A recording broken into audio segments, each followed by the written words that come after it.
Creció sintiéndose superior a los muchachos de su generación. Vestía elegante y flotaba entre las nubes gracias a las zapatillas importadas que sus tías le enviaban desde Europa. No negaba su racismo, pero obviaba que su piel era más oscura que su alma. Se jactaba al decir que no tenía amigos, que eran simples conocidos, que los blancos de San Jacinto eran parecidos al queso rancio y que los marrones eran buenos para sirvientes.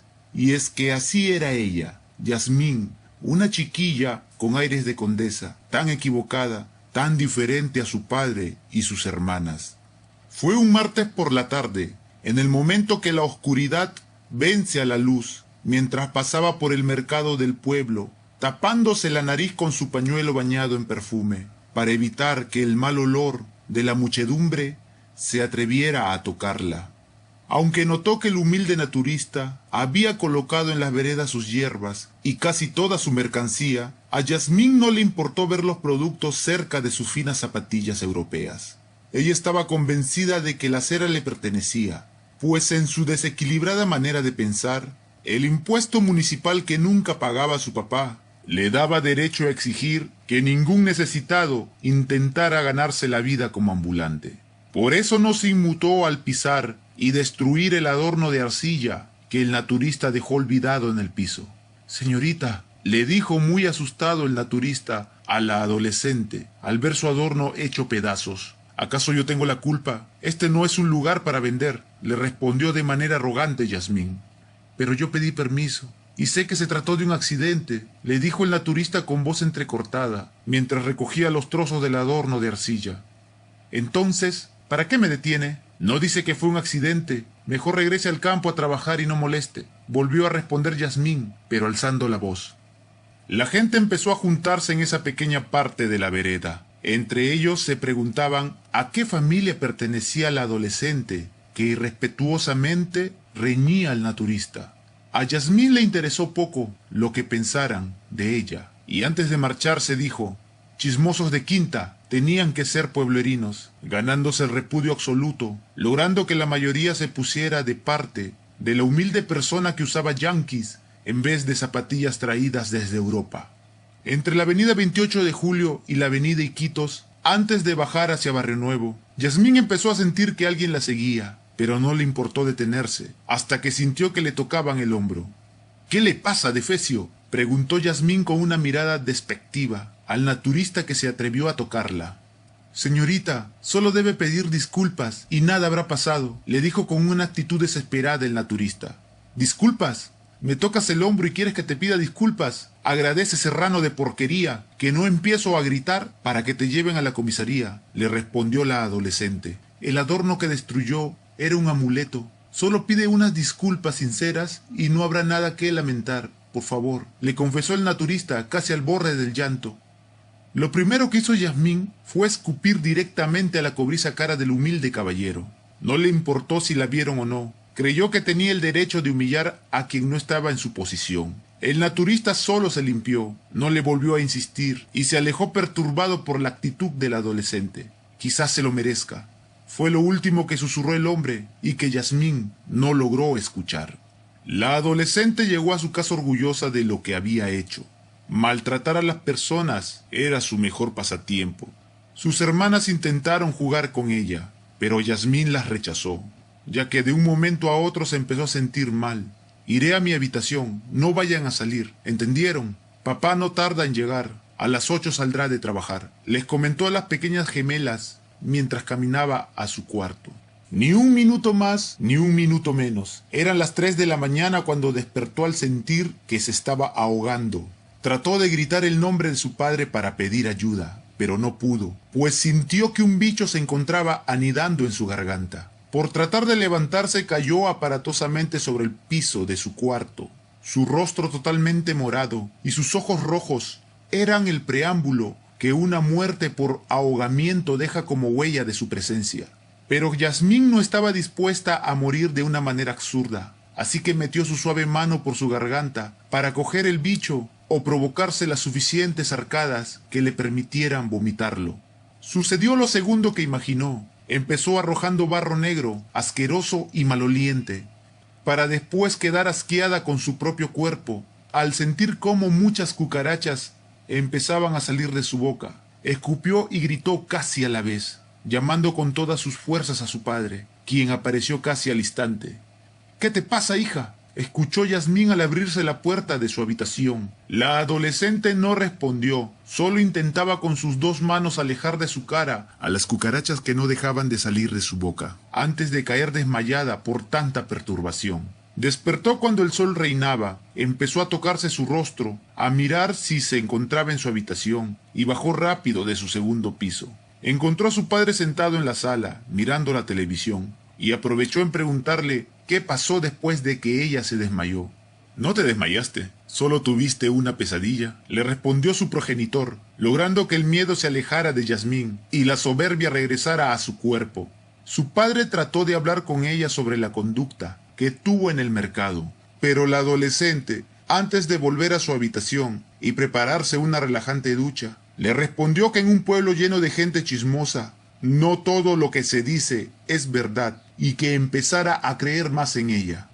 Con su mano sintió la temperatura del agua, está en su punto, se dijo a sí misma, así que empezó a desnudarse sintiéndose la mujer perfecta. Y al meter el primer pie en su bañera, sintió que una pequeña llama rebelde del infierno le empezó a quemar. Su papá tuvo que tirar la puerta del baño para entrar. La vio arrastrándose, llorando y quejándose con desesperación. Vio también que el pie de su hija estaba lleno de ampollas, producto del agua hirviendo de la bañera. «¡Santo Dios! ¿No te fijaste que la terma está en máximo nivel?», le resondró su padre, mientras cubría su cuerpo desnudo y la sacaba del baño. Por suerte, en aquel momento, una mototaxi transitaba por su calle. Su papá la subió con mucho cuidado, intentando que el pie de su hija no se lastimara. «A la posta de Santa Rosa, por favor», pidió con el corazón acelerado el padre al conductor. Yasmín intentaba no desvanecerse. A medias escuchaba las palabras de su papá y hasta logró sentir el frío de la camilla en donde el médico la colocó. Trató de explicar lo que le había pasado, pero el dolor era demasiado para ella, tanto que la enfermera le inyectó un sedante. «¡Qué coincidencia!», dijo la enfermera. «Sí, pero esta muchacha corrió con suerte. Solo fue el pie. Por cierto, ya me informaron que el otro paciente no llegó con vida al hospital regional. Qué pena, pero era imposible que la víctima sobreviviera a las quemaduras que tenía», acotó la enfermera. «El trayecto desde Jimbe hasta aquí, luego el traslado hasta Chimbote, se perdió demasiado tiempo. Su estado era muy delicado», respondió el médico al finalizar la atención de Yasmín y ordenarle a la enfermera que llevara a la paciente a la única habitación en donde podría descansar. Los ojos de Yasmín empezaron a abrirse al escuchar la melodía que su difunta madre le solía cantar. «¿Mamá?», preguntó la adolescente. «No, hija, soy tu papá, tranquila».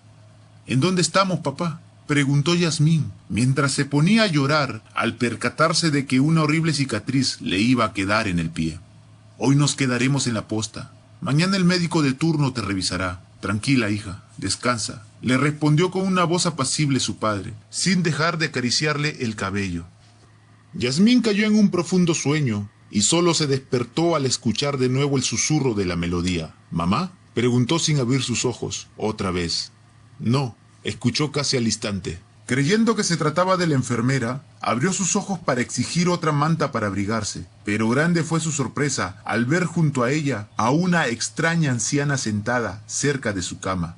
«Era fácil pedir disculpas, pero no lo quisiste hacer», le reprochó la mujer cubierta de arrugas. Yasmín empezó a pedir ayuda, a gritar con fuerza el nombre de su padre, pero éste dormía en una silla al costado de la puerta. Empezó a decir que era un simple sueño, que nada de eso estaba sucediendo, pero era todo lo contrario.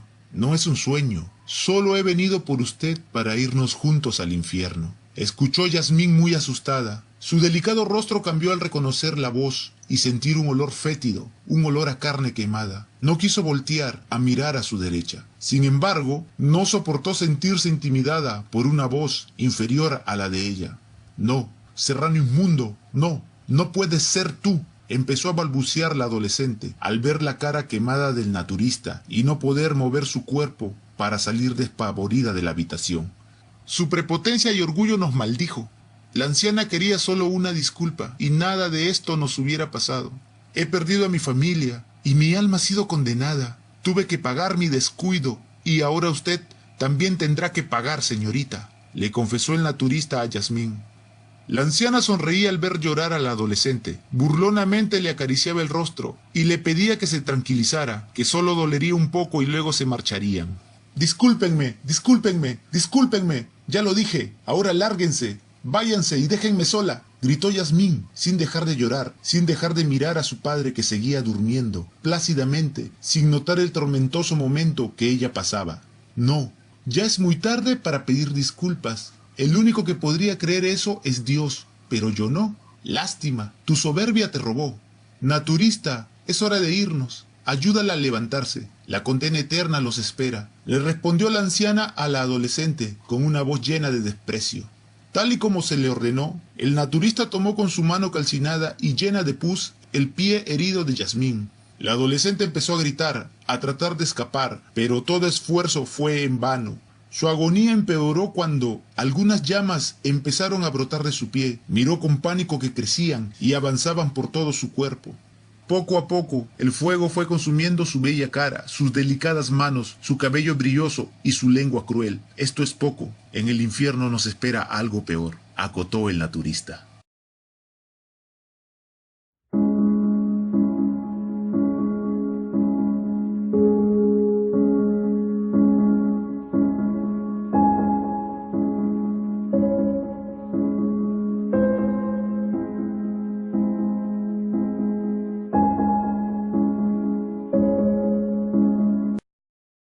Sí, yo estudié con Yasmín. Sí era creída, pero no merecía morir de esa manera.